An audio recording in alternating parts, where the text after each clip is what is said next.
Hey folks, I'm Dave, that's Scott. Welcome to the show. Today we are reviewing The Bad News Bears, 1976, with Walter Matthau, the original Bad News Bears. I know what I think about this movie. It's been a long time since I've seen it, and I had forgotten a lot. Yeah. And to top it off, there was a section of this movie in the very beginning when it explains why Walter Matthau is even coaching. And I totally lost it. I totally missed that point. I know what I think about the movie, and I see the confusion on your face. What? That's just it. I like this movie. Okay. Yeah. I like this movie, but I finished it and it's like, why the hell is he even doing this? I don't know. I miss as like, what are you guys doing? You just kind of threw this out here. Where is this info? This is the third or fourth time, I'd say recently within the last 20 years or more that I've seen this. I haven't seen this movie a whole lot, but I never realized that the one guy with the mustache that he threatens to shave half his mustache and shove it up his nose at the Yeah. end, that guy was in state legislature or big city councilman or something. And Yeah. what he was trying to do was get all the kids involved in baseball. Evidently, these kids were all from poor neighborhoods, poor families. Hmm. They couldn't afford it. They couldn't, they weren't uppity, snuffity enough to be on a baseball league. Okay. So this guy was like, well, I'll financially back these guys. I'll pay you to come in and coach. You were minor league, you were big in the minors, so you come and coach. That was Walter Matthau, who is now cleaning pools for a living. Yeah. Walter Matthau has no interest in doing it, but he has interest in the check that the guy's given to him. Right. But I saw all that, but it still doesn't explain why this guy needs all the kids to play. Well, he's a city councilman and he's trying to expand the team. Why? He liked baseball. He thought, and I honestly think the guy thought that getting kids into sports was going to help them. That's how I took him. I kept expecting him to do something really dirty and really nasty, and he never did. Well, that's why it was confusing, because you knew it was a politician who was doing something, and we were left to our own devices to figure out why. That was a choice they made. I don't like that choice. I like the movie. Okay, I enjoyed the movie. I wish things were a lot clearer on that, because I completely missed the section exactly that why. Covers. Yeah, isn't very long, and they don't go into a lot of detail. No. But that's why the guy basically you see he's tells being him that's paid why off. he did it. Yeah, but it still doesn't make sense to me, because I'm thinking politician. There's more to it than this. Well, I'm sure, you know what, that might have got anything extra might have got edited out. Maybe they looked at the guy and they're like, you know what, being a dick politician is the easiest route to go. Let's make this guy halfway decent. Like, let's make this guy with no ulterior motive other than he thinks poor kids should have the same opportunity as rich kids. And I wish they could have put a sentence like that in there and could have slid into a campaign speech or something on addressing a city council. Folks, I'm nitpicking. I'm nitpicking. Right. Okay, because this is an enjoyable movie. It was just. Well, that's what I'm saying. Yeah. This is the first time I ever picked up on it. Like, because I never understood. I always thought Walter Matthau was just some bum guy who did this, for some extra bucks or something. I never understood why he did it. This is the first time I ever looked at it and went, oh, this politician hired him to get in there. Yeah. That's why he started doing it. And then I was like, oh, okay, now I get it. Okay. Yeah. Yeah. And that's what got me on that is I saw that, but I just couldn't understand exactly why. And it's not just this bit in the movie. The writers did this throughout the movie with almost every single character. There's and granted, if we were to flesh out these characters the way I wanted to see them, we're talking about a whole television series over a couple seasons. Yeah, I think they did. Well, I'd have to look into it, but I think they tried to have it and it didn't work. Because there's so much I want to know. I want to know about Tanner's home life, why he's such a little spitfire. What's wrong with Lupus, and what's going on at his home. We know Ahmed comes from a family of super athletes, and he's under their shadow. And so it's neat to see We know Walter Matthau has an ex, and I believe the young girl that Tatum O'Neal plays is his stepdaughter, for lack of a better, because they never explain it. They never got married, so that's an ex-girlfriend. Ex-girlfriend. Her mom is just an ex-girlfriend that he just loved Tatum O'Neal, so he just kept and we never see the ex. Nope. There's a lot of things talked about that we never see, that never go anywhere. And I get it, we got to keep it down, but it was like, man, there's a lot of threads I want to pull on here. A lot. Yeah. And maybe that was the plan, but I'll tell you, this is the only Bad News Bears movie I ever saw, other than the brand new remake that I saw once, and I was like, it's kind of in the same vein, but not as, I don't like it as much. I just don't. For whatever reason, it just didn't hit it with me. Like this one hits because it's so raw. I mean, that little kid, when he's walking out Tatum O'Neal to introduce her to the rest of the team, what's wrong? And he uses every racist slur and sexist slur that you can think of in the 70s, and he's pointing right at the people that he's talking about, and we got a booger-eating moron, and now we got a girl. Yeah, I want to talk about that a moment, because this is something normally you folks would hear me have a legit gripe about. Right. But I'm going to tell you, you watch this, this is an accurate 70s movie. This is exactly how kids would have talked. Kids would have had cigarettes. They'd be riding motorcycles. They're everywhere. Yep. Trust me, Dave and I grew up in it, and this is exactly how it fucking was. I was smoking when I was 9. I think I was 10. So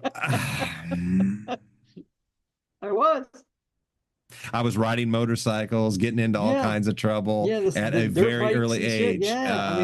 So this is very similar to the way the kids talked. We were mean. But that type of language was used in, I'm not going to say in a good way, but in a way that it was, for lack of a better reasoning, it was kind of accepted. Not saying it's right. It was accepted by everybody in the group. Well, that's just it, because everybody used that type of talk. Used language like that. Yeah. Against each other and everything else. So it just it was a time thing. So yeah, shocking. I don't have a complaint about it. At one point, I was the only white kid in an all black school. What do you think I got called? Oh, honky. And what do you think I called other kids? Guess what? Mister. It was never racial. It was never hateful. No. And if it was, what the thing you got most hateful for was whenever you started telling your mama jokes. Yeah. And that's, I'm sorry. Please go ahead. I gotta tell you this. Yes. The first time I was insulting some kid, and the kid turned around and said, "Your mama," I had no idea what he meant by that. I had to look at my friend Michael and say, "What's that? What?" And because everybody's like, "Ooh," and I was like, "What? What?" And Michael had to explain, the kid that I knew, the black kid, had to explain to me how that was an insult to me. And guess what? Fists started flying right after that. That is as soon as hilarious. I realized I got insulted. Oh, shit. They got you stupid honky. That's not the point. But what I was going to say is that is what happens among friends or people in a close knit. There's certain things that I can say to my friends that my boss cannot say to. I can talk to my coworkers in a way that my boss cannot. Right. And that's what a lot of people forget. I can rib on a jarhead Marine crayon eater because I served as well. They're brothers in arms, but hey, a good ribbon. Somebody outside of that says something, it's fist coming from both sides. So it is one of those. So it is showing an accurate portrayal of the 70s. God, this movie's got a lot of cars to look at too. So it was really cool. Oh my gosh. The one that I love the most was that VW, that red VW outside the wherever they were playing, the arcade. Yeah. Yeah. It's good. So, but real quick, you want to give the synopsis? And because I will. I'll give the synopsis. One of the surprise actors was Jackie Earle Haley, as Kelly, the little street kid. Yeah. And so I didn't. It's like, because he had such a unique look, and I was like, "Who is that? Who is it?" And then once I see him as an adult, I remember. Okay, we're good. Like, all right, so.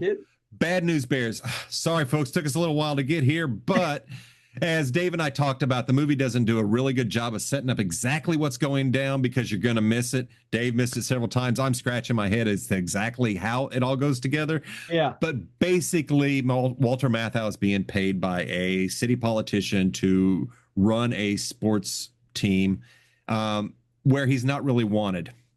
He's bringing in the undesirables in the lower income kids who don't have anything to do. I love the two Mexican kids, don't even speak English. Don't even speak English, but they got it. They figured it out. It's baseball. It's a universal language. And he puts a team together with the goal of winning. And it's a fun movie because all of these kids are so different. This is your typical get a bunch of kids together and you're going to have your different archetypes. It's the same as of any of these little group movies. But when I watch this, I remember it makes me feel like I'm watching like the Goonies or any other movie that from when I was even a little bit older and could relate a little bit more. But I remember watching this movie as a kid and it was fun. And it's like, oh man, these kids are cool. And I wasn't far from their age. No, I wasn't far from any of their ages probably when I went to see this. And I probably saw this with my cousin Karen, probably with my Aunt Barb. And I think we both saw Paper Moon together with the same age. So the same type of thing is just like, wow, this is so many years just under the bridge, and you start thinking about like, I know I saw the movie at the theater, but who and where and when? Yeah, it's just good movie. So this movie, for some reason, made me think of another movie of a bunch of misfit kids with somebody, and that was Six Pack with Kenny Rogers. He was a race car driver and had his pit crew was a bunch of kids. We may have to visit it. I saw it in the theater when it came out, so that was sometime in the early 80s. Oh, geez. Yeah, so that was just a long time ago, and this made me think of it because you got these raunchy kids or these smart kids, and it brings me. You mentioned Paper Moon. I have to mention Tatum O'Neal is probably the best actor in this movie. She's absolutely phenomenal. I was blown away. Like you had texted me about the one scene that you were just blown away with. Dude. Why don't you talk about that? Just because he's trying to put together this team, he's missing a major portion of the team, which is the pitcher. So he knows somebody to get the pitcher. Take it away. His ex-girlfriend's daughter, I think Addie or Addison or Addie, is a hell of a pitcher. But he goes and finds her, and this young kid, 10 years old, setting up selling maps to the stars. She's under a tree. She's dressed smartly. She's selling maps. This kid instantly, is older than she looks. It's just like, who is this? What is going on? So he tries to talk her. She knows it. She's so smart. She sees right through this bumbling drunk right away. Her first line is great. I don't remember what the first line was. If you want money, I don't have any. So, yeah. And let's talk about his name, Buttermaker, Boilermaker, Butterball. They called him, every time his name was mentioned, it's something different in this movie. It's so funny. It's like, they changed it again. She kept calling him Boilermaker. Yeah, Boilermaker was another one. So anyway, what got me is I'm watching this and she's talking and I was like, oh my God, that's Rosalind Russell from His Girl Friday. It's the fast talk. It's the delivery. And it's rhythm. Like, this kid is amazing. And I was riveted. And that was like, wow, that alone is worth the price of the movie. And I was, just that. If you're a kid actor or you want your kid to be an actor, jeez, that's the scene. If you're an actor and want to be an actor, take a look at this kid showing you how it's done. Showing you how, and she was only, honestly, I think she was only about 11 or 12 years old when she did this movie. She wasn't very freaking amazing. Very much older than the character, if she even was older than the character. Yeah. And she pulls up, she got that big wide brim hat on and she looks up, she's, selling her maps. She's dressed like she's even older. That's what's awesome. She's a businesswoman at 11. And they're talking back and forth, and it was more like an ex-boyfriend and ex-girlfriend talking. Yes. And I'm just wondering if that was Walter Matthau notching it up, or if it was her notching it up, or if it was the director that said, hey, look, instead of you being this adult talking down, she's your equal. She's got you matched. That's she how it knows comes who you across. are. You And forget it's a little kid. girl, you know this guy lies and cheats and steals and is a drunk. Go, but you love him anyway. Go. And that's exactly what you got, the whole fact that she loved him. I mean, the whole time she's insulting him and she's just not taking any crap from him. The whole time she thinks of that guy as her father. Yeah, that's what and made what he says to her later ex-boyfriend. so much painful. Yeah. Yeah, that's what makes it so painful. And in that one scene much later. Yeah. But then you realize much later why he does it. He's a mess. He's a freaking mess. He really is. But you still root for him, and it's funny.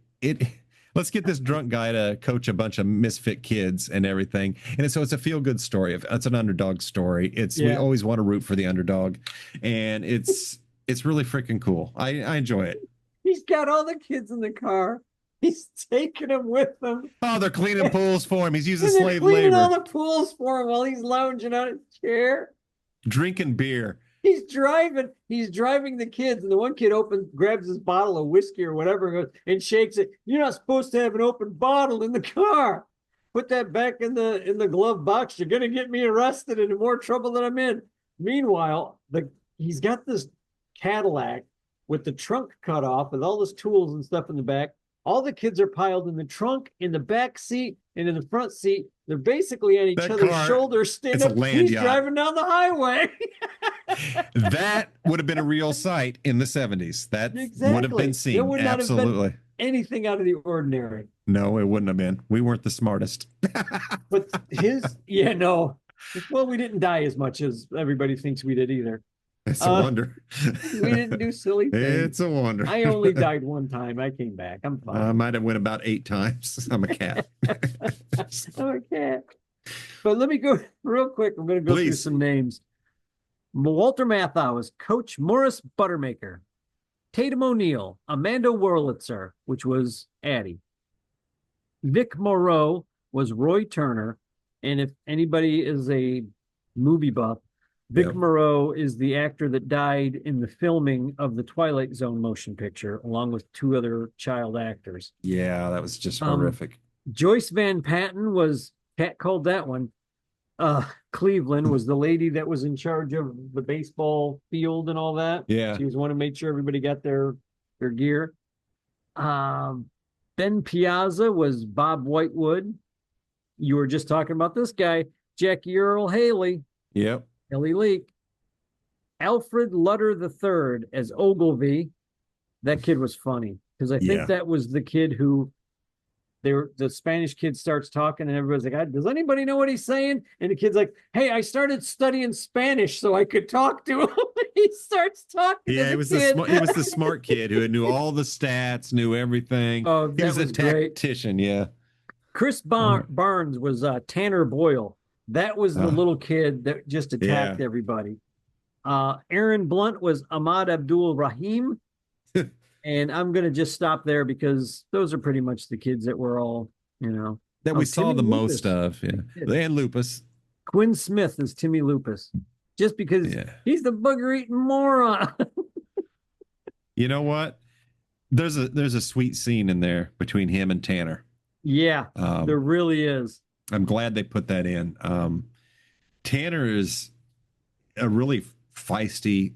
You can tell he's got a chip on his shoulder. He's a little kid with a chip bigger than him. He's smaller than everybody. You can tell he's had to scrap and fight for everything because that's just how he is. And he's a bully. He's an asshole. He's a jerk. And he's not very nice to Timmy Lupus there. And he ends up sticking up for him and getting beat up, trying to stand up for Lupus. And it was good. It was a good moment. So I was happy to see that. Yeah. A lot of actors in this. It is kind of a must see if you want to look at cinema history.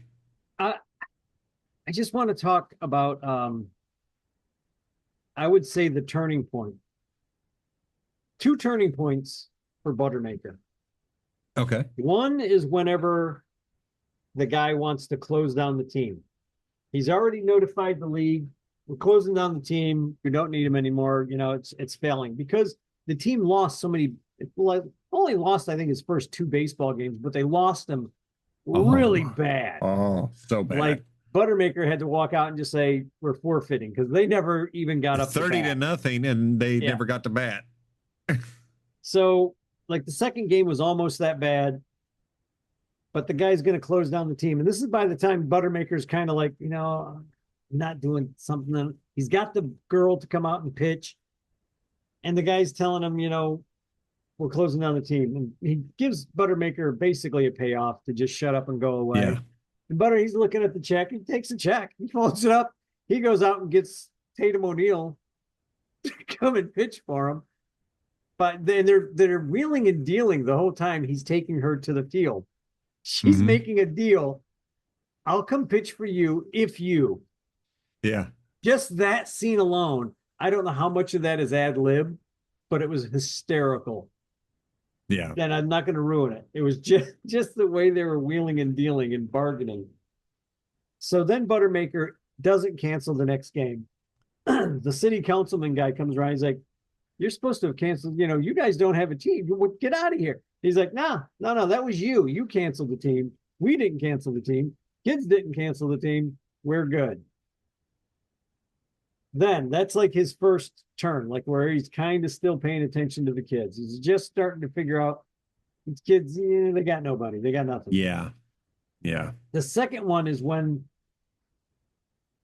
he, the bad one is whenever he throws the beer at Tatum O'Neal because she's saying, we can do this, we can do that. And he's feeling the claustrophobia of a man who he's not used to loving anybody, caring about anybody except himself. He figures if he dies a drunk, it's just him dying a drunk or whatever is going through his head. But there's a lot of anguish in his face. And she goes away crying and he's sitting there. And I was like, at that point, I'm like, you know, the sad thing is that back in the 70s, they never showed a guy, like a tough guy crying or anything. They sure as shit, they zoom in on Walter Matthau and he's starting to cry. And I was like, wow, okay, they did that. They went there. Yeah. And I didn't realize there's actually 3 turning points. And each time he keeps getting better. Yeah. The third one is in the final game where he starts yelling at the one kid. You do what I tell you to do, or, you know, just bitching. And then he realized like something snaps in his head by all the way all the kids are looking at him. And he realizes he was trying to get them to win the game for the wrong reason. He was missing the point. Yeah. He was missing the thing that he loved about baseball, he was missing.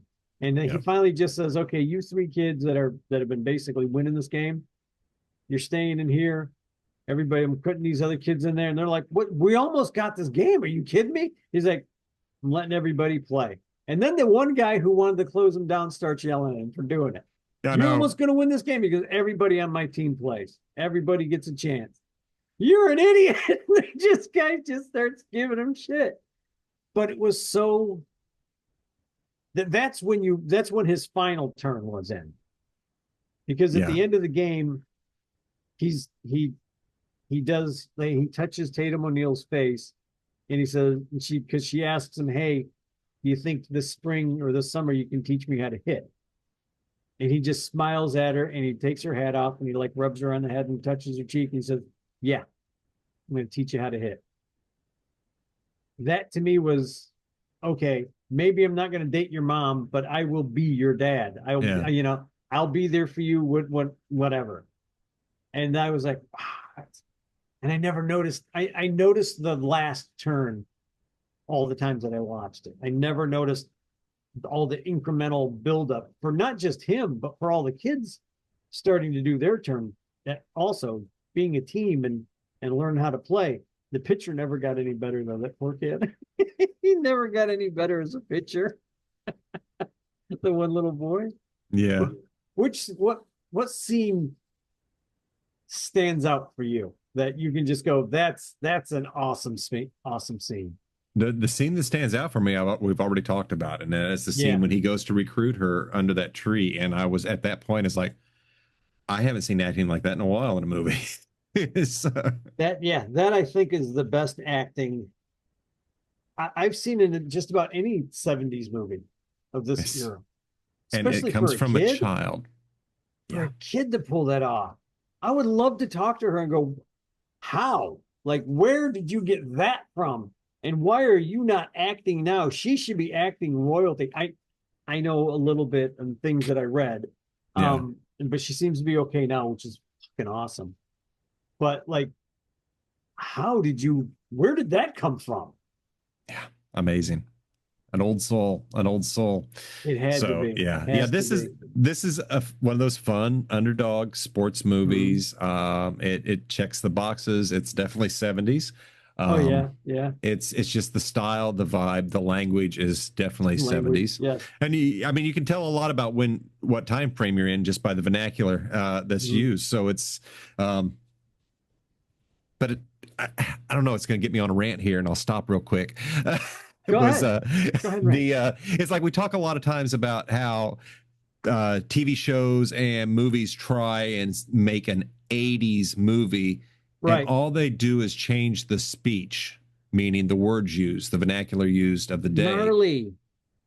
Yeah, Bro, it doesn't gnarly it doesn't work because and wicked. we didn't just say the words. We Mhm. lived the words. That was a Yeah. part of being. It was effortless. It was so that's where it doesn't work. But anyway, I don't know. I'm just going on that. So forgive me, No, folks. you're right. Scott took a There's detour. to make a movie based in the 70s, you better You really can't just know yeah. what you're doing. It's tough. It's not just cars. No, it's That's not. why go ahead. No, it's not just cars. But I was going to say it's like Tanner. Mhm. You don't have a character say the things he does without having a reason. Right. So there's a reason that these kids talk the way they do. And it's pretty Mhm. damn evident when you watch the movie that they do not come from higher education, higher money. No, They are no. they're on the streets. They're around all kinds of influences. So they are going to be rough. They're going to be that way. Right, Um, right. but it's just we see a lot of movies where they hit it with the dialogue and it's like that doesn't work. Yeah, That it's doesn't not, work you because got to there's do not more than that. You got to show the yeah, difference. yeah. But The movie that I think got closest to a 70s movie that if you're not paying attention, you think it's actually in the 70s is oh, my mind just went blank. Black Dynamite. No, that's a good one though. Dynamite. Dynamite. It's the high school one where the kids are The high school one. What time frame are we talking about? the one actor that his brother gives acting classes. Oh, are you talking about Mallrats? No, no, no. The kid's in Mallrats. But his brother's in this other movie. Oh, what is the name of that Jason movie? London? Who are we talking about? Yes, Jason London. Okay. But is that the brother? Is that it's the The older brother, right? they're twins. Okay. Jason and yeah, Jeremy London. Yeah. Shit. For the life of But me, my mind went blank on the you name know of the what? movie. I know what movie we're talking about because we reviewed it. Yes. Yes. Yeah, and I don't remember what it is. But Crying out anyway, loud, my mind just so went completely blank, I hate folks. when that happens. I hate And when it that happens to happens. me all the time. Damn it. Yes, it happens to me mid sentence sometimes. But It did. It just happened to me. yeah, so Uh, this is a great slice of 1970s. Just it's a fun underdog sports movie. My recommendation is mhm. it is definitely must watch if you're into movies and definitely want to see some history. So Dave, your I'm final not giving take? up on Jason London movie right now. You're gonna have to hang on two Well, seconds. I will keep talking while you do that, Dazed and but confused.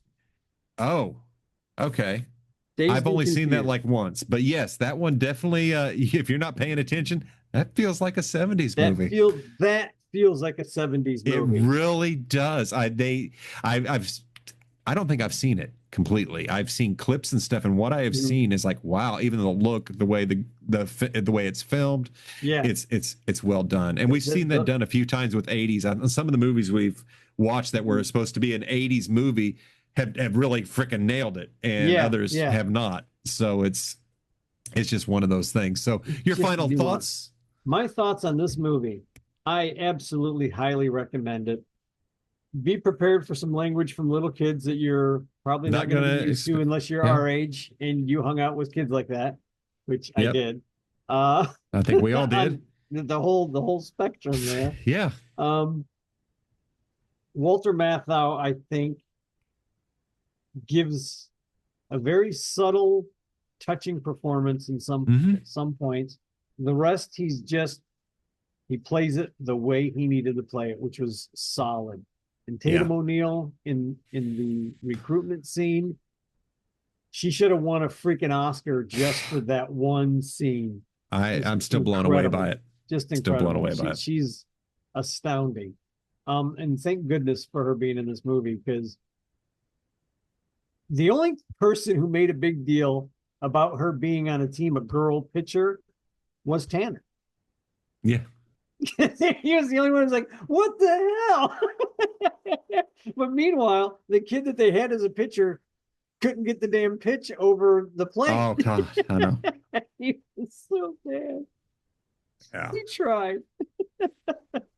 But yeah, this movie is, in my opinion, you must see it. If you like film, if you like film history, again, I say this all the time about the movies that I really like.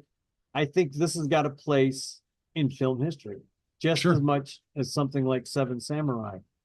It's a different, completely, utterly different type of film, but it is a slice of life It's for a little dramedy. kids. It's a drama. It's a comedy. It's a funny drama. Let's put Yeah, it that way. It's not. it's a lot, It's of more of a comedy, drama and than anything. the Yeah. moments that there are drama, boy, they drop you right in it. Yeah. You So know, and it's good. They did a good mix back when they knew how to it's write movies. it's a good story, and my nitpicking is I just want to know more. So, and yes, I can sit there and analyze the kid's history just based on everything, but Right. it's that was just I want to know more about them because, and that Yeah. tells me they were well written. I know it sounds like I'm contradicting, but because I became invested in these characters and I was intrigued and wanted to Right. know about their home life, and it's like, okay, so you wrote something interesting enough for me to stay tuned and look. Right. So that was Right. yeah, well Well, done. it's I just want to fun. know more. At the end of the show, I will say this about what you're talking about, and it's not a spoiler because, like you said, they don't get into the kids that much. All the parents are in there watching their kid the whole season, Yeah, because all those kids' parents that's are right. there hugging them and holding them up, and they're so proud of their kids. That's right. Not one of those parents gave any grief to their coach. Not one of the parents went in there and told him how to coach, except the guy Yeah. with the mustache whose son just didn't want his dad to get involved. Even I think there's a scene, very short scene, where the kid's just kind of saying to Buttermaker, "Don't worry about my dad. You know, I'm in. You know, I'm here." Because Yeah. I think he says something to the kid like, "Well, your dad ended the team." He's like, "No, I'm here. We're." Because Yeah. Buttermaker tells everybody to go get their gear on and go, and they're all like, "Okay, let's go." So yeah, that's those parents.